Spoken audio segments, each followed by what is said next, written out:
Okay. Okay, we are recording. Okay. So good evening, ladies and gentlemen. Welcome to Toma Sessions with Richie Cruz. Wait. All the viewers right now. Sorry for the inconvenience. Well, this is live, so basically we experience really these types of things. So now I know that in Dubai it's quite difficult to do Facebook Live or Instagram Live, but thank God there's Zoom. Okay. Yes, So I had no idea about videos either, but we managed one way or another. yeah. Thank God. Yeah, because the show must go on, as they say, and since this is a record, well, we'll record this Zoom meeting and then we'll just post it on the picture on Facebook also. All right, so let's go direct to our guest. Actually, it's an honor to host our guest for today in Toma Sessions. So I welcome everybody that's here. I see Jancel, I see Daryl, I see Edward. And then later on, just feel free. I will give the floor over to you guys once we let our guest talk. So based on his bio, so this guy is well, started his job at the age of 16 years old, and then he has been a bartender and bar manager. And well, in Italy, he has won competitions and abroad also. And well, he is with Monin. It's one of the most the leading syrup brand. And well, he's also a good friend, incidentally. Okay, so he's been, for those who don't know, well, our guest well, is a good friend and even wife. He's been in the Philippines, I think, for 3 years, if I'm not mistaken. So yeah, without further ado, may I introduce to you Monin Business Development Manager, Andrea Fidora. Thank you very much, Richie. All right, so welcome. Tonight, it's great. You know that the Philippines is a special place for me for some reason that is here going around the house with me. I'm married to a Filipino bartender. Some of you might know Kate. And always great to be part of your community, guys. Yes. No, thank you for hosting us. I mean, one of the challenges of Toma Sessions is actually the time difference. But for those who just well, actually, I explained it to you also. Now, Toma Session basically is here to inspire and be informed also, especially at this time of trial or challenge that we have at our hands for the COVID situation. We need to at least gain some inspiration from people who have a big contribution in the bartending industry, not only in the Philippines but all over the world. So let's get to it, Andrea. The first question I have for you is, why did you pursue bartending? Well, this is the $1 million question. I guess it was initially it was just for fun. It was like a summer job, and it was something that I started while I was studying. And then I graduated in economics and management, and I tried to find a job, and I faced the real world, which was very different from the bartending. So I decided that bartending can at the same time be fun and be a good opportunity for career. And that's how I pursued this way and not something more office-based or commercial. And then, as you know, commercial chased me, and a couple of years ago, I accepted with Monin a more commercial position. But I still enjoy my bartending, and I will always be a bartender at heart. All right. Well, cool. You told me you were, well, you started bartending at the age of 16. How did that happen? I mean, here in the Philippines, our legal age is 18. Well, at that time, and we are talking of year 2000, in Italy, the legal age was still 16. It's been, yeah, the legal age for drinking actually has been moved to 18 only about 7-8 years ago. Ah, that's something. Before that, 16 was legal. So, but when you told me what type of bar did you work in in Italy? How would you compare? Seaside cocktail bar. Ah, okay, okay, okay. All right. So, do you have any heroes in the bartending scene? Like who inspired you? Although you did mention a while ago that it was simply, I mean, fate had its way and then you became bartender. But growing up, were you able? Who do you look up to in the world of bartending? Initially, as I was saying, it was just fun, and then a few years after, when I decided to make it serious, and I joined the Italian Bartenders Association, I started looking up those guys in the Bartender Association that reached something through the bartending. So my main mentor was Giorgio Fadda, who was for many years the president of the Italian Bartenders Association, and then went on with managerial roles at IBA as well. Outside that, when it comes to creation and to people that create great cocktails, I would say Simone Caporale and Alex Cratena were really the guys I were looking up when they were running Artesian. But I've always been more interested in the way people portray themselves, and that's why I mentioned Giorgio earlier.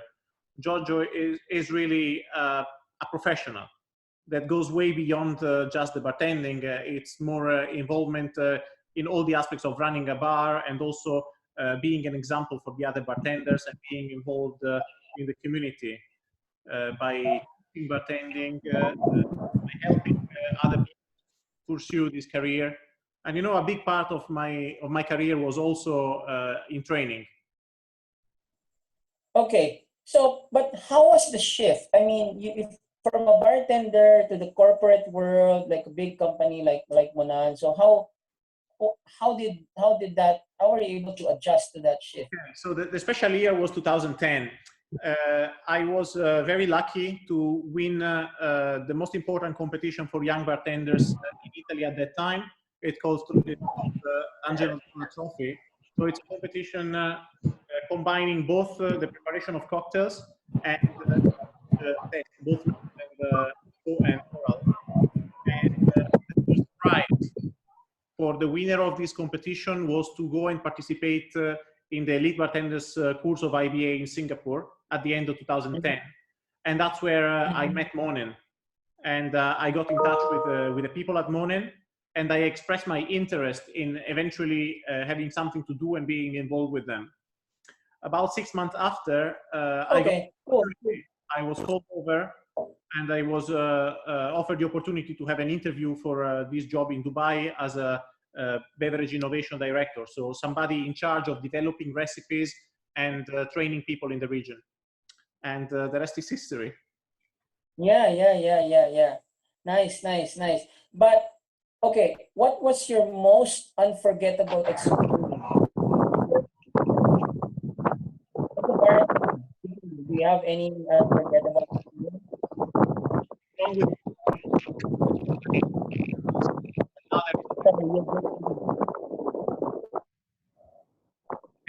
Is it possible that you can mute the other? Everybody except you and I. Sorry? I already muted everybody except you and I. Okay, cool. All right. So yeah, going back to my question, what's your most unforgettable What was the most memorable experience? Yeah. Wow. There were many. The ones that I recall are more recent with Monin, of running masterclasses with people from all over the world. So part of my job in the last few years was to go around countries and present our products, our solutions, and present trends with Monin. So when in the course of 1 year, you meet hundreds and hundreds of bartenders with different experiences and different cultural background, this is what really is so nice about this job and about being exposed. If I have to remember of one really memorable one, well, there were a few parties where I had the chance to be behind the bar or as a guest chef that I really enjoyed. I can remember one in Lebanon with my good friend Rani Baida, and there everything started by chance. I was there to run a masterclass on trends, and then we met during the day, and he said, "Well, Andrea, you know what? Tonight my bar is a bit quiet. Would you like to join for a guest shift?" I say, "Well, why not? It's going to be fun." And it was supposed to be 1 hour or 2 hours, and we ended up mixing cocktails until 4 in the morning. That was great. Usually things that are not all right. How about come out more fun. How about How about do you have an unforgettable experience as a bartender behind the bar?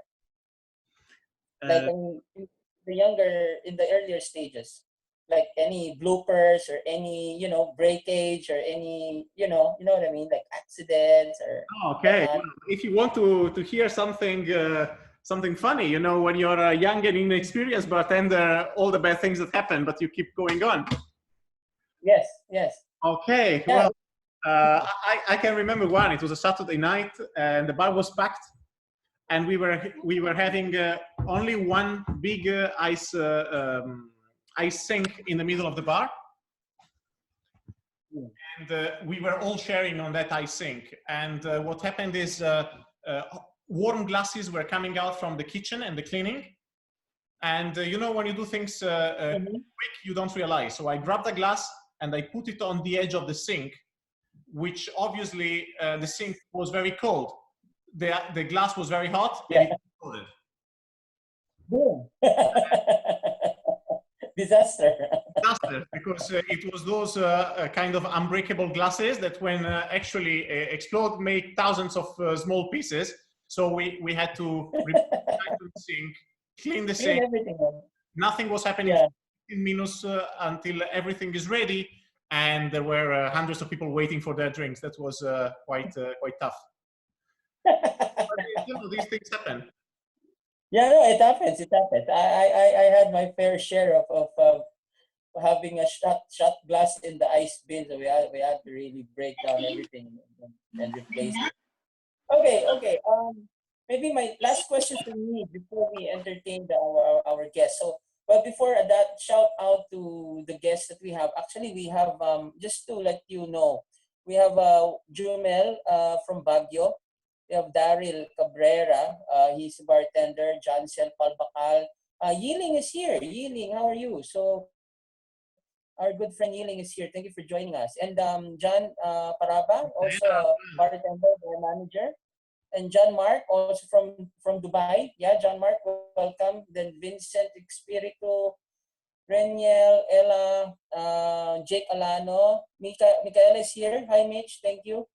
Joaquin, Lorenzo, Ramil, Leva, Miltina, Paulo. I'm guessing that's Paulo Layao.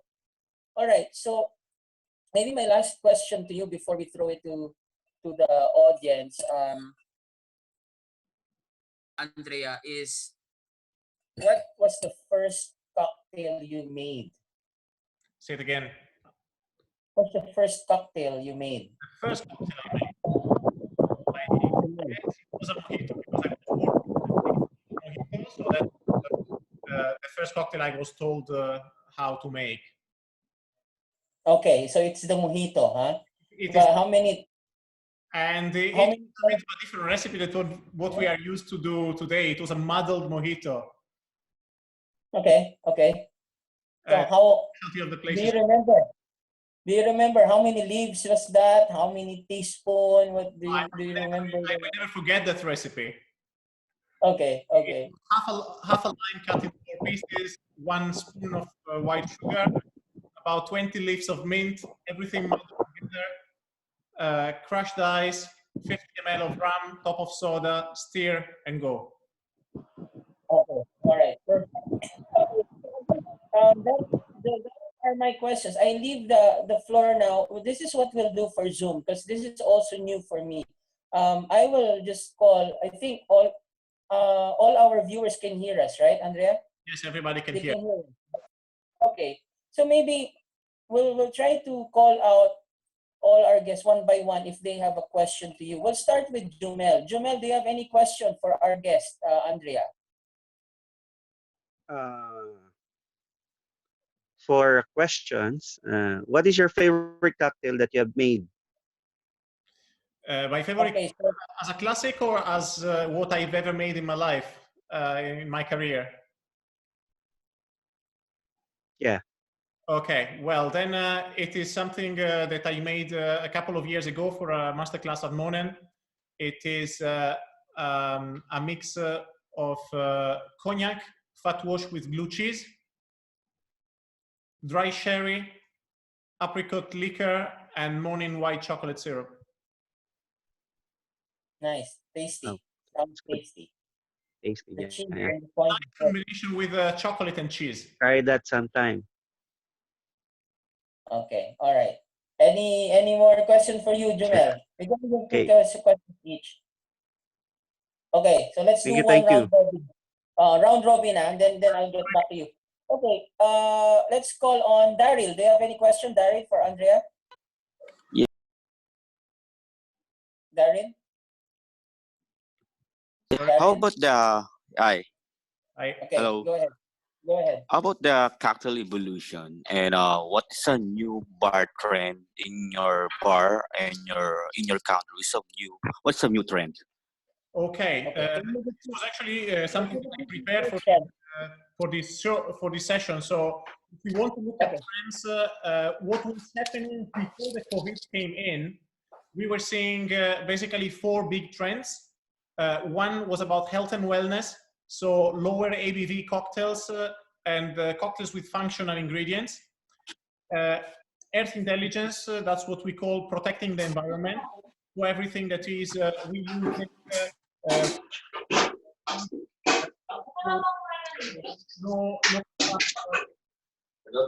and making reuse of all the leftover ingredients, like making shrubs, dehydrating fruits, and all these things.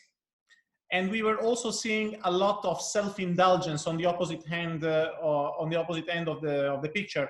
But what we expect to see after COVID is a bit less of adventure, a bit less of self-indulgence, and more focus actually on what is the environment. So we expect to have a bit of a back to the classic, less frills, more fun, more enjoyment, and more attention to people and the environment. Okay. By the way, Andrea, how is the COVID situation in Dubai right now?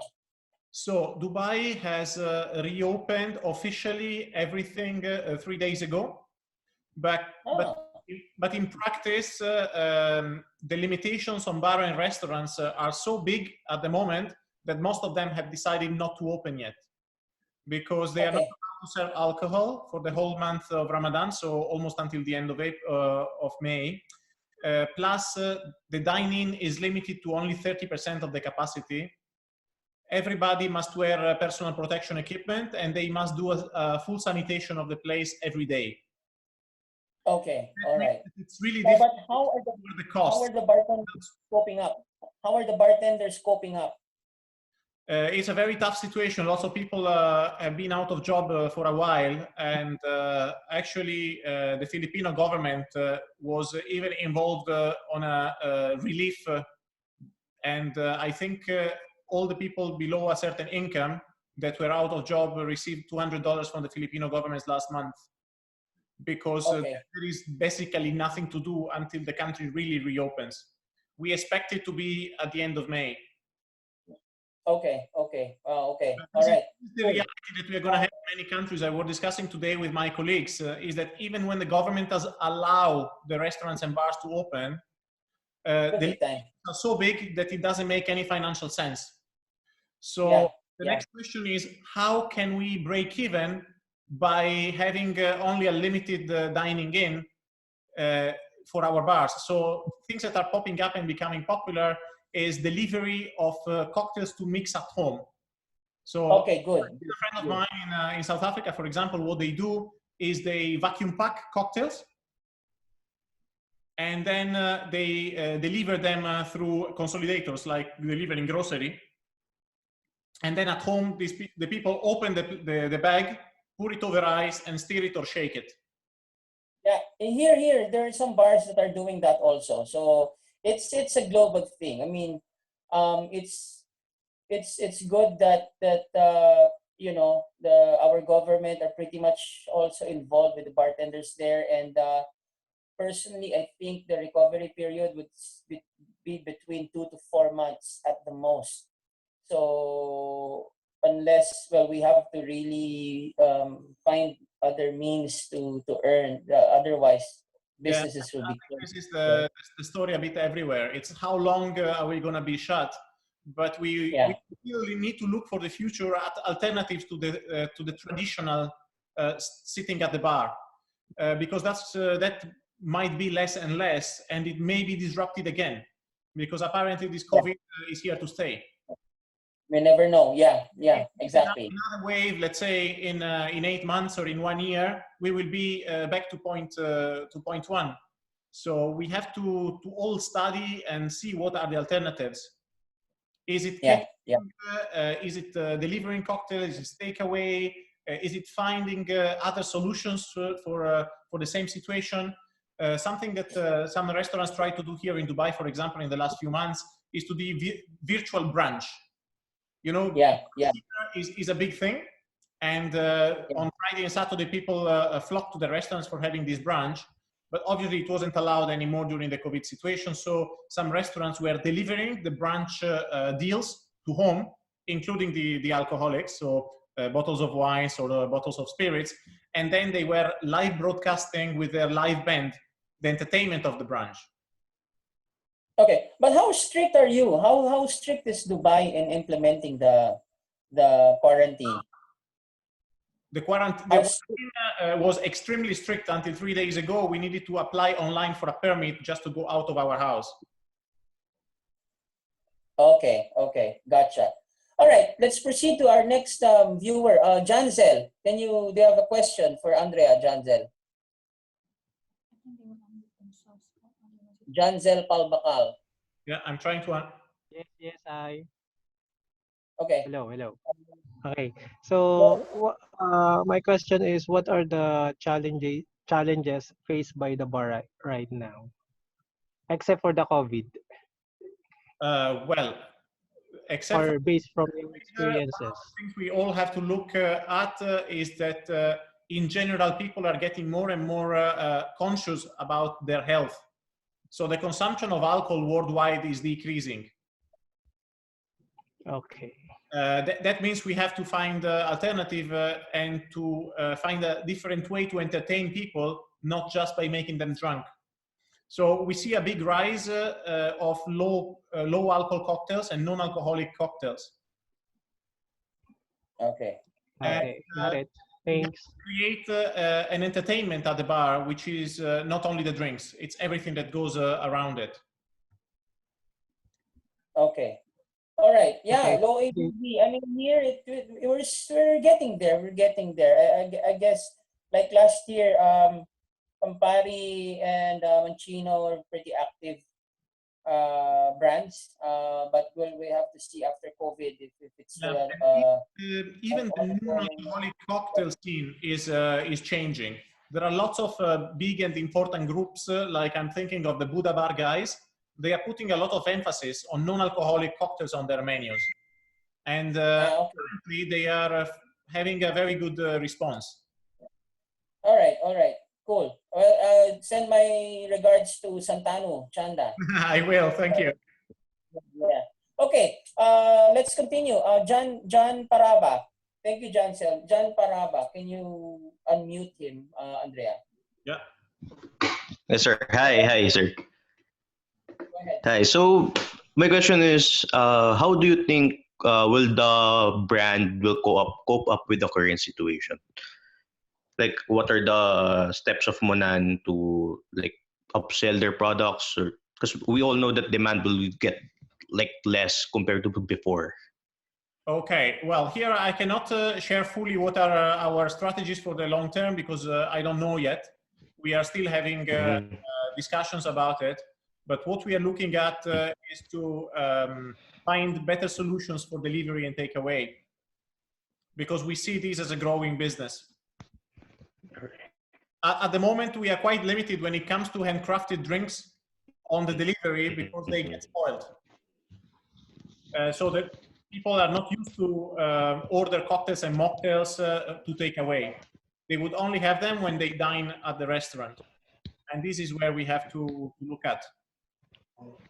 I see. And also, Thank you, sir. one of the other things could be to teach people how to use our products at home. Mm-hmm. Okay. Okay. All right. Thank you, sir. Thank you, John. Thank you. All right. Next, let's go to John Mark, bartender from Dubai, also works with Monin. Go ahead, John Mark. Well, Mark maybe doesn't have questions for me because we talk to each other every day. But he might have something to add to the discussion. I think I will skip. But maybe I have just some questions just for the information of everyone. What are your favorite ingredients to use in a cocktail, Andrea? Oh, well, you know very well, my favorite spirit is tequila. Yeah, apart, I mean, not, let's say, let's not talk about spirits. Particular ingredient, an herb maybe, or... Bitters and any of our wonderful morning syrups. Yeah, that's fine. No problem. Okay. Yeah, I forgot to mention. Yeah, Andrea is a fan of tequila. Okay. All right. Okay, thanks, John. Let's proceed to Gilbert Magat. Gilbert Magat. Hello, sir. Hi, how are Yes. you? Sir, Question. Yeah, go ahead. Jake Alano here. Yes, I know. Go ahead. Ask your question. My question will be for you, what is a good cocktail? What is a good cocktail? A good cocktail is a cocktail For you. with money. With- You know, here I'm actually repeating the words of Mr. Schneider. He says that his favorite cocktail will never be the cocktail that he likes drinking, but the cocktail that can make him money for his bar. And if people want frozen margaritas, give them frozen margaritas. In the end of the day, we have to fill the till at the end of the night. Okay. Okay. Thank you, Gilbert. Thank you. Something that you can make quick, consistent, and that appeases everybody is a good cocktail. There you go. All right. Thank you. All right. Okay, next, let's go to a familiar face, Micaela. The lovely brand manager of Monin Philippines. Hi, Mick. Long time. How are you? Hello. Yes, go ahead, Mitch. Question? Actually, I don't have any question, but Okay, more of hi and hello to everyone. What is Monin doing in the What time? for the recovery after COVID? My question is, what time is it in Dubai? Hi, 6 p.m. 6 p.m. Ah, Almost okay. dinner. Almost dinner. Sorry, what's your question, Andrea? My question was what are you doing for the recovery of Monin in the Philippines after COVID?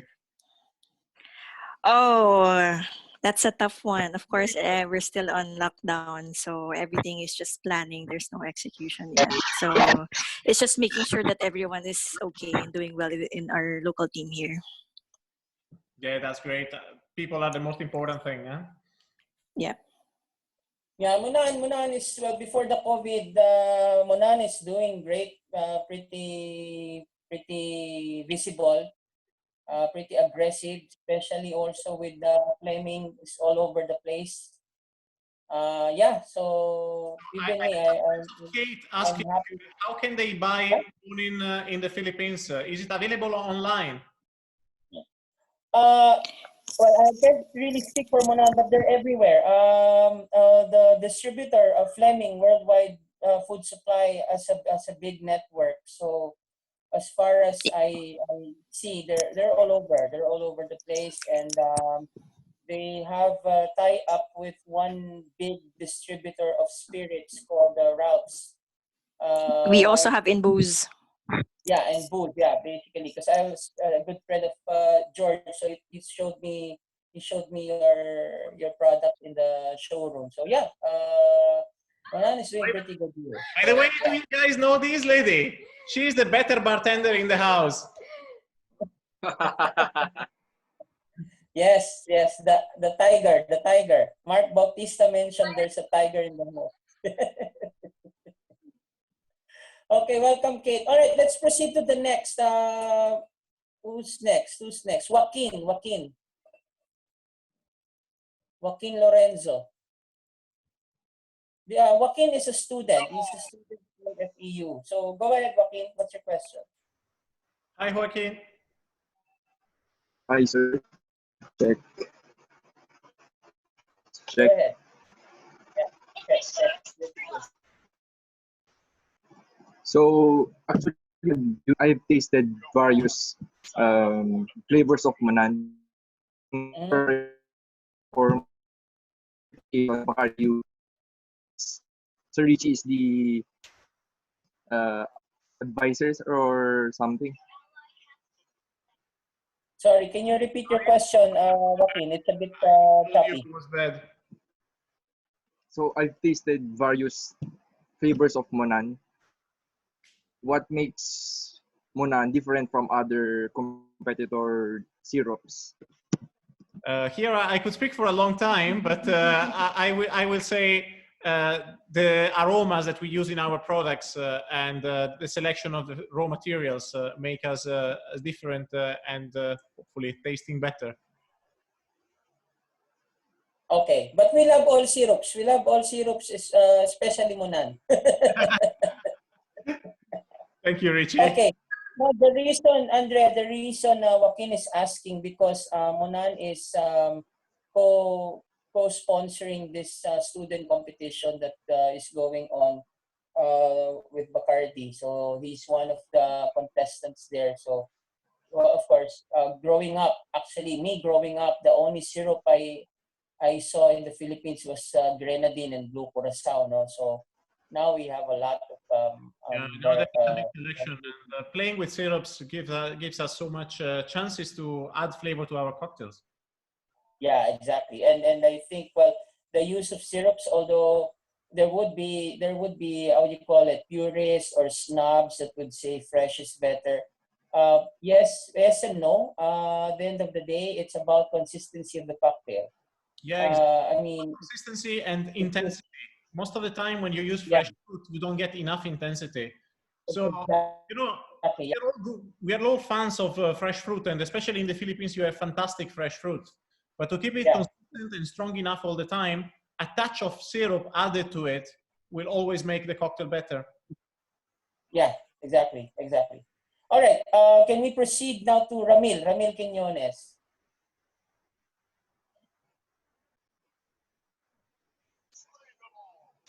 Ramil, stand by.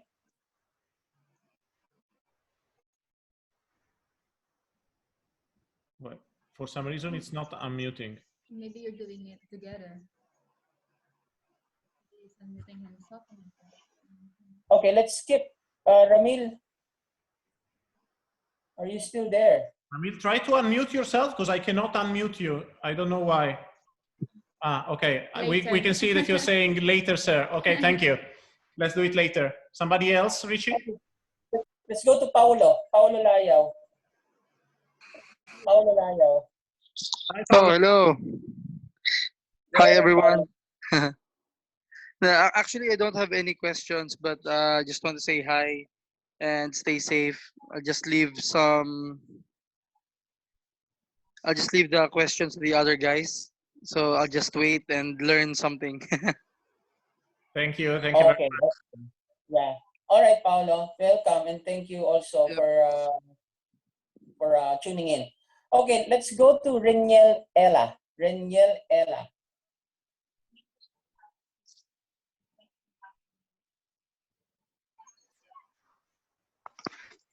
Go ahead, Reniel.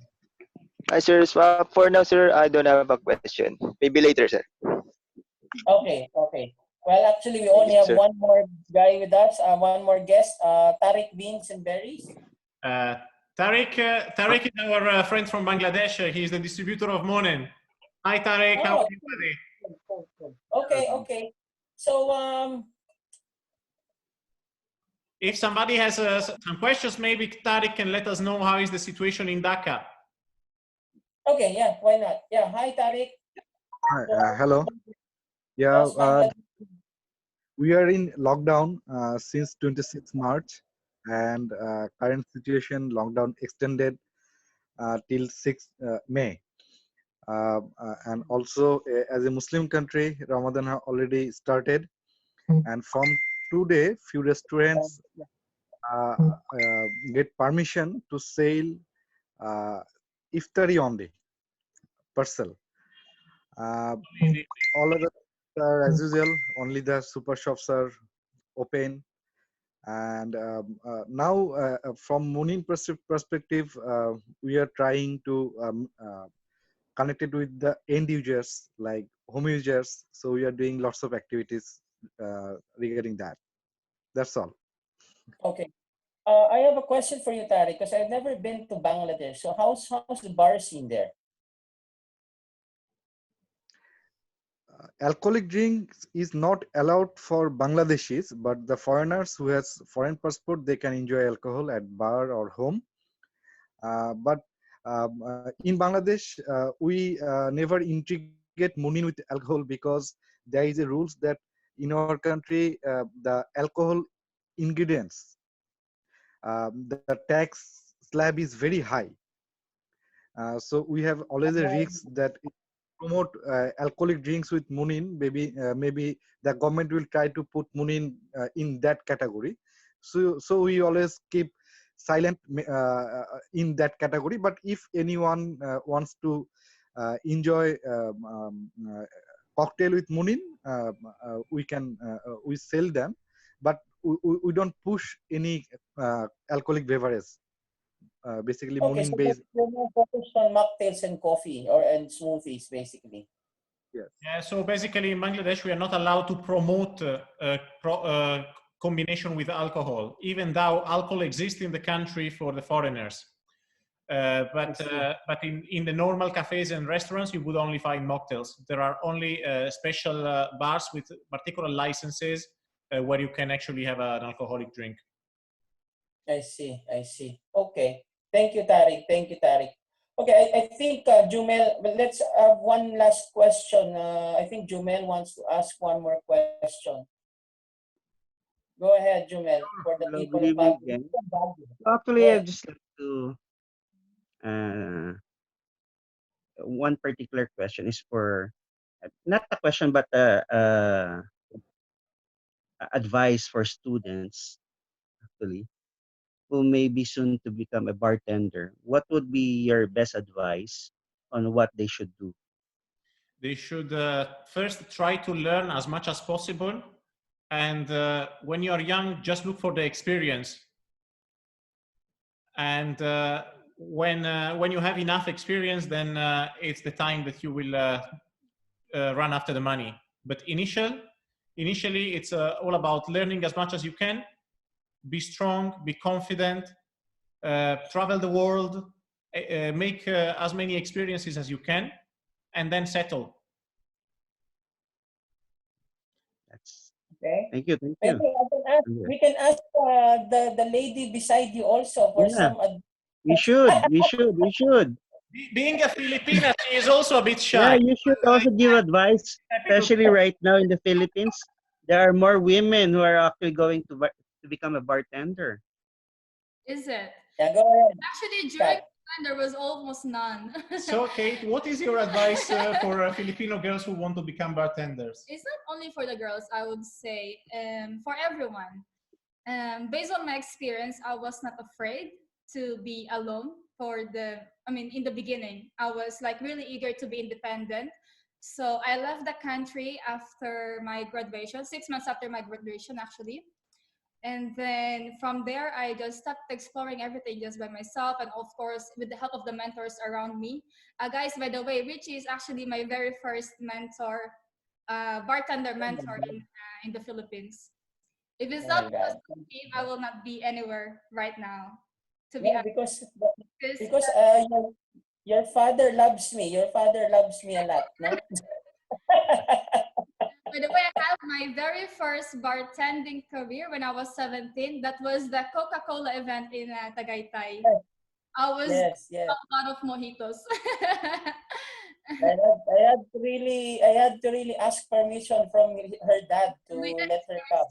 So whenever I have a gig with Richie, he has to call my dad and drop me home sometimes. Yeah. Good times, Kate. Thank you so much, Richie. Actually, Thank you also. Be safe. Yeah, Jumel, go ahead. And I just said that be safe because right here in Baguio, we're still in lockdown also.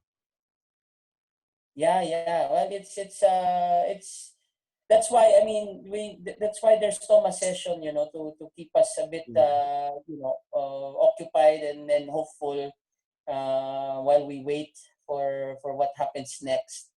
And in fact, well, to maybe wrap up the thing because most of our guests have asked questions. Um, Maybe final words from you, Andrea. Well, first of all, everybody be safe and use the time that you are stuck at home to learn new skills, study something, prepare your next special recipe, and think of how we can go back even stronger than we were before. All right. Yeah, so thank you, Andrea. I won't keep you guys because I think it's okay. What time do you have dinner? 7 o'clock, 8 o'clock? It doesn't matter. We are flexible on that. It's still very early. It's only 6:15. It's almost time for the first drink of the day. Yes. Yeah, no, I mean, thank you guys. Actually, this was an experience. I mean, I'm not that. You can ask Kate. I'm not really high tech, you know. So, this is a learning curve for me also when it comes to using, because now in the Philippines, or I think all over the world, Zoom is what they use for meetings like this, which can be interesting, but I think this is more advisable when you're using a laptop or desktop as compared to an Android, so that at least you get to see all the. But you don't have much space on the screen to manage the meeting. So at least the host should use a laptop. Exactly. Yeah, we use it a lot at work because it's a very convenient platform and you can record the meeting. Yeah, but yeah, I mean, this is good because tomorrow, if you have time, tomorrow, like I was saying a while ago, Jillian joined us. If you don't know her, well, she's from the Dead Rabbit. She's a managing partner and beverage director of the Dead Rabbit. What time are you having that? 9:30 tomorrow. 9:30, so it's 5:30 here. I can join for half an hour. I have another call at 6. Okay, so Kate, yeah, you should also view this because it's girl power basically, and that's the next. I wanted to balance the guests that we host, so at least we cater to everyone, especially in the Philippines. Like I was saying, there's a good growth, good number of women bartenders, but then again, the challenge is keeping them here in the country. Okay. But yeah, you know what I mean. At the end of the day, you know, it's good that we chase our own dreams, but on the other hand, it's also good to have more bartenders here, you know, and ladies that would stay put and you know, keep the industry growing with their charm and then their skills. All right, so There is a question from my side. Lots of Filipino bartenders leave the country when they are young, but then do they go back to the country? Is there people coming to the Philippines bringing experience from abroad? Okay, based on experience or based on the people around me, obviously, okay, this is something, of course, as idealistic as I was a few years ago. Um, at the end of the day, it's the decision of each individual. Now, that's one of the reasons I put up a bartending school here, because the main goal is sustainability of bartenders. Because we don't really know when bartenders are coming back. Because, like, okay, let's put it this way. You have Filipino bartenders there in Dubai. So there's always a saying, they would always tell themselves sometimes, okay, this will be my last contract. This will be my last contract. I'm not coming back. But behold, they're back there. You know what I mean? So Yeah. it's really, there are some things that we can't push, or let's say we can't force to an individual. It would be nice to convince them that there's something worth doing here in the country, or they can put up their own bar. But I Happen. think, I mean, if the economy starts doing a bit better, and if there is a bit more money to make in the Philippines, people will come back. yeah. In fact, it's growing. The bar industry is growing from the time that you came and gave us this seminar in Mika. It's been growing. It's been steadily growing. Again, we were actually planning to come in May if it wasn't for the COVID. We had already Oh, we had already requested holidays, but unfortunately Yeah. everything is cancelled. We were supposed to fly next week. oh my God. Well, you have. Well, it's always open for you guys anyway. Just let me know. We'll hang out as We usual. will. I want to come and Uh, teach school when I come back. no, please. In fact, that's another challenge that we're facing here right now, the educational system, because of this thing. A lot of classes in the Philippines has been disrupted. So, in fact, the school that I am affiliated with, the TESDA, uh, they're they're planning whether or not, what's the next step, no, if it's really online, or in fact there was a survey passed on to us if the school will close temporarily or will close permanently. But in my end, no, I'm not considering closing. In fact, this Toma session is like a practice for me, and I'm gonna do some videos per topic, so that you can, a full-blown online bartending class by segment, because if that's the direction, there's no other way but to adapt to it. Yeah, I mean, e-learning is probably the next step. Is like learning through Zoom or learning by putting videos available on demand online could be the next step. But by the way, I wanted to congratulate you for the great initiative of making these Toma sessions. I've seen Thank you. a few of the people that you had and what is the lineup. You're doing a great job, Richie. Thank you. Yeah, Dale de Groff was the bomb, man. Dale de Groff was the bomb. I was The actually. guy's a legend and he's a fantastic speaker.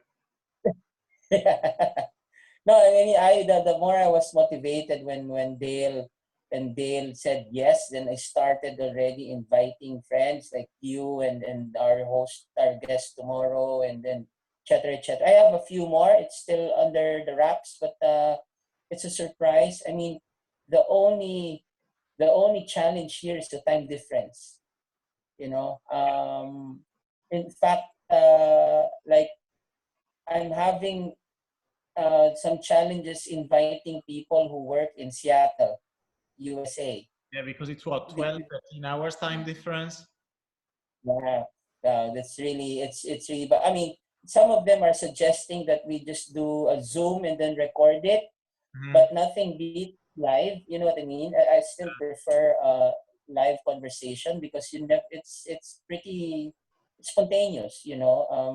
Just like what we experienced today. I mean, we were still able to pull it off despite the glitch in the first part, and yeah, I think that's the beauty of having this type of platform, and like I told you, since now you've experienced it, it's really nothing heavy. I'm not gonna let a guest mix a drink. I leave that to the other brands. Because here in the Philippines, another thing that I'm happy is that there are a lot of brands and bartenders that are involved in social media, and everybody wins at the end of the day. Especially, like, I think this afternoon there were a few sessions already. Tonight, I don't know if someone's doing also a session. Tomorrow there will be a session. So it keeps the industry moving to the right direction. Right, the more the merrier, because it keeps people engaged and enthusiastic about our wonderful job. Yeah. Okay. All right. So yeah, I think that's it. Maybe just send the link, and then I will post it on Facebook. But for those who will I will stop the recording now in a few minutes, and then I will send you the link. Okay, let me just give a closing remark. So guys, again, we do, well, things happen. So, but make this is a very good Toma session with Andrea and Kate. We hope you did learn something for our viewers right now. So thank you for tuning into Zoom. I know it's not everyone can really download the app of Zoom. No, it's challenging. There are different what they call this.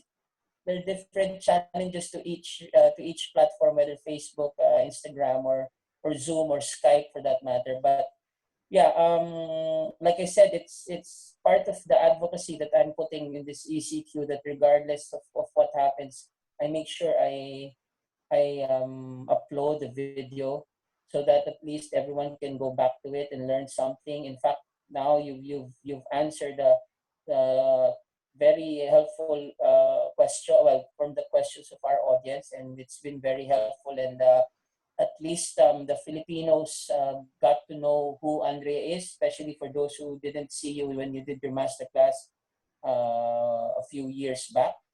And thank you for trusting Toma Sessions with Richie Cruz. And for our viewers, thank you also. So tomorrow, Thank you for inviting. tomorrow. So Jillian Voss is going to be our next guest. Do watch out for her. She's a very lovely and charismatic speaker, I guess. And I think I'll talk to her after, because we need to confirm how that's gonna go. But it's gonna be 9:30 tomorrow. All right. So yeah, thank you very much. Take care. Take care. Stay safe, Good everybody. night. Nice to see you. Yeah, be safe. Good night, guys. Good night. Good night. Bye-bye. Bye bye.